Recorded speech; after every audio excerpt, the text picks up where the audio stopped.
since we're already shitposting, I mean, I have some audio we can play. Some really good. I mean, first we already heard... Millennial Woes is just cunt. I mean, Millennial Woes is just a cunt. Can you tell me what I did now? All right, we're going to get into it. Yes, last week we went through Esoteric Jahanism. We read through his...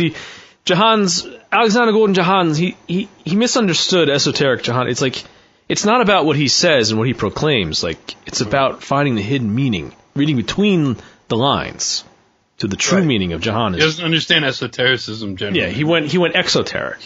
Yeah. And one of the things he said when he was talking about, he refers to us now as the podcast that will not be named. That was terrible. I'm really sorry. Usually I'm better than that with voices. He called us the Voldemort now. Yeah, he called us the podcast that shall not be named. He flat out refused to come on our show to ever talk. He thinks he has this delusion that we're trying to like bully him. When we actually, I think he's great. I like him. I like his videos. I'm not trying to bully him, dude. No, I want to. I mean, he blocked me and he hates me, and I'm flabbergasted. I guess I'm not as self-aware as I think I am because I thought I was. You never nice been mean to him. I cracked one joke at him about his man boobs. Well, yeah. They are pretty gross, though. Let's be honest. That's I mean, let's be not. You know, it's okay. It's an issue. I learned from it that I shouldn't go there. He's conquering. Look, he's working through it, dude. He's lifting weights. Listen, I just want to put this out there. It's not. I don't care. I don't care who thinks I'm being genuine or who thinks I'm joking. But I'm a nice person. I'm not a dick, and I really Jahans has issues. Mm-hmm. And I think it's cruel to make fun of a vulnerable person. So I think anybody in our audience that is bullying Jahans, honestly, and I am not joking, and I know no one's going to believe I'm not joking, but I am not joking, don't bully him. He's a vulnerable person with a lot of problems. It's kind of unseemly to bully him. I honestly want to be nice to the guy. He is either... by his own design, through his own actions, or just through bad luck and poor... He has been rejected by everyone that's supposed to know and love him. We don't need to make a shirt for him. We don't need to jump onto that. The only people that have appreciated him are us. Exactly. I just want to back this up. I completely agree with what Mike said, and it does make me uncomfortable. You know, that we seem to be targeting, or some of us in the alt-right have targeted him for piss taking. I don't know if there's anything that can be gained from it. There's nothing to be gained from it. No, and look, no, we're not getting anything from it at all. The guy, I get it. Believe me, I get it. But also, like, come on. I mean, at some point, you know, he's a weird guy. He's got issues, and you know, obviously, I don't know. I'm not entirely comfortable with the whole like just. We're going to abuse this guy till whatever. No, that was never the intent. Like, what kind of a victory is that? No. It's not a victory. A victory is like getting Gawker shut down. Yeah. You know what I mean? He said in the most recent video where he talks about us again, because he listened to the segment we did last week.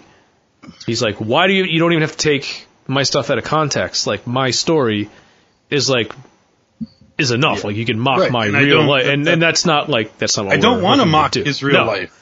No, not at all. That's the point. That's the thing. But what he said about you was you know, he decided that we were out and out assholes, racist pieces of shit who just declare, you know, and make our jokes and do whatever we do. I made one joke about him, and I now regret doing it. You always regret when you make jokes. Well, no, he misunderstood. And we explained it last week, your story about when you were on a hangout with Red Ice and Ramsey Paul made a joke about Rotherham, and you were talking about how you regretted laughing at it. He thought you meant you regretted laughing at a racist joke, when you actually meant you regretted laughing at a joke. I regretted laughing at a joke about white women being raped by Muslim cunts. Right, so we cleared that up for him, and that's why you're a cunt. Because but here I have a little more context. I'll play this right here. Millennial Woes apparently was remorseful of the fact that he laughed at a joke that demonized Muslims, and what the people at the podcast that shall not be named pointed out was what essentially Millennial Woes was being remorseful about was the fact that by laughing he was not taking his racism seriously. I thank them for the insight. Millennial Woes is indeed a cunt, and I shall never be going on his fucking show. Sorry to screw that up for you. Well, That's what he said. Well, I mean, the offer was already withdrawn, so, he's wrong anyway. But for fuck's sake, so what's he saying? I'm a cunt because I value the sanctity of white women. You're a cunt because you take your own viewpoint seriously. My own race seriously. But you're also a cunt because he even just said you believe in racial differences. Like, that's where he's at. So that's fundamentally what it comes down to. Look, yeah, well, that's far back down the road from me. I'm not going to. But he also felt extra betrayed because you're also like well spoken and polite, and you're not a. That was the funny thing is that he was like more mad at you than us.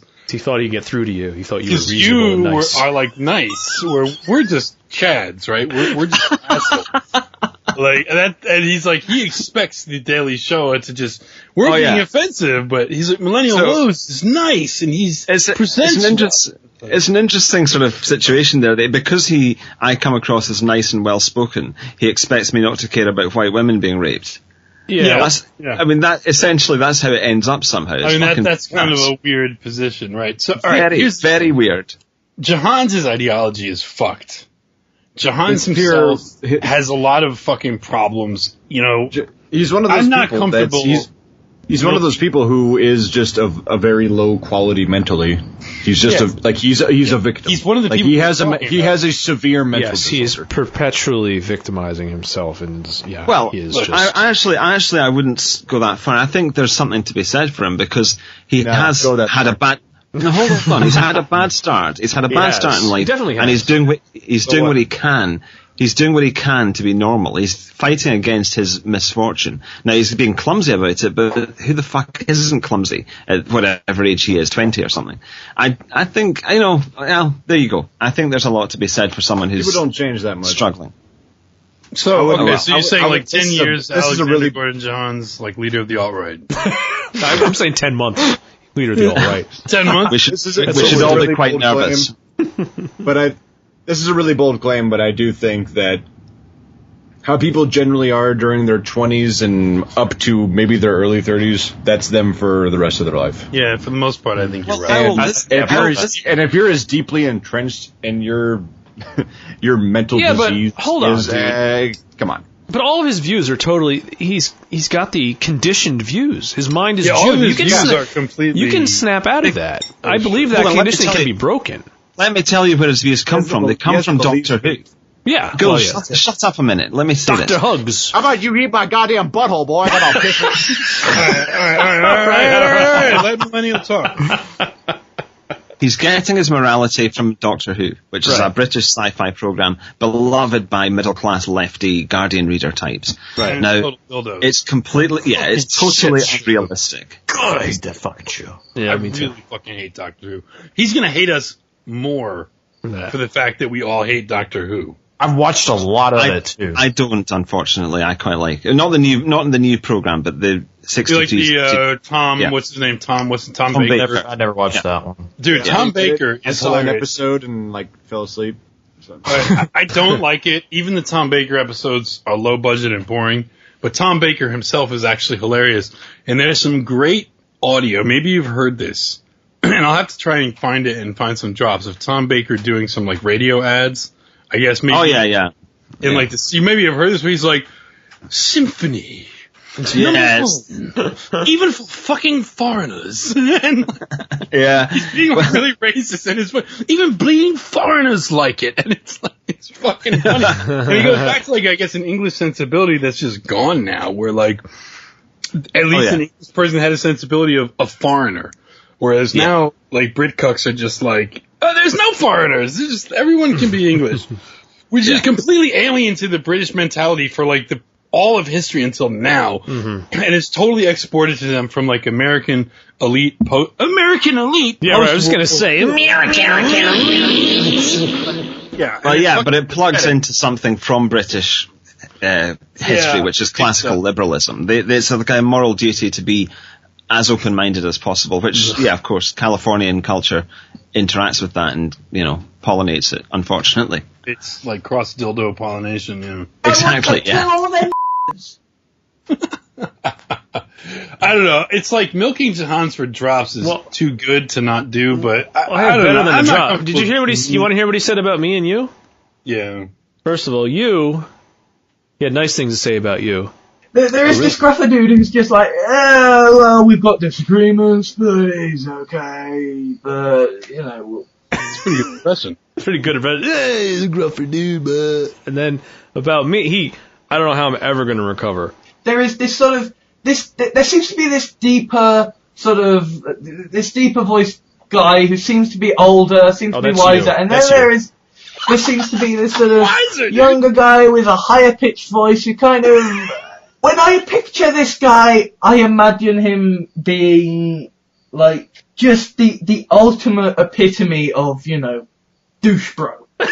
In the sense that he's got that voice that is very sort of like, yes, look at me, aren't I so awesome? Yes, I shoot him up. Yes, aren't I great? Yes, everybody look at me, I'm awesome. These drops are too and good. And that guy I hate. At Seventh Son TRS, he's the guy who I most definitely do not like. He's Mr. Young, high-pitched, whiny douche bro. So I bet he lifts a lot of weights. Not that there's anything wrong with lifting weights, but, you know, if you're someone who says, but bro, do you This is too fucking good! Oh my god! Funny thing is, I lifted weights for the first time in like 3 years, like 2 days ago, so he's like... The funniest, you have to lift weights now, dude. I just started up again. You started up because of Jahans. I mean, it's like the meme magic, like came through the universe. You started and then came through the multiverse, and I started Jahans is making us all into better people. Huh? Yeah, Jahans is gonna make us do self-improvement, even if he won't do it.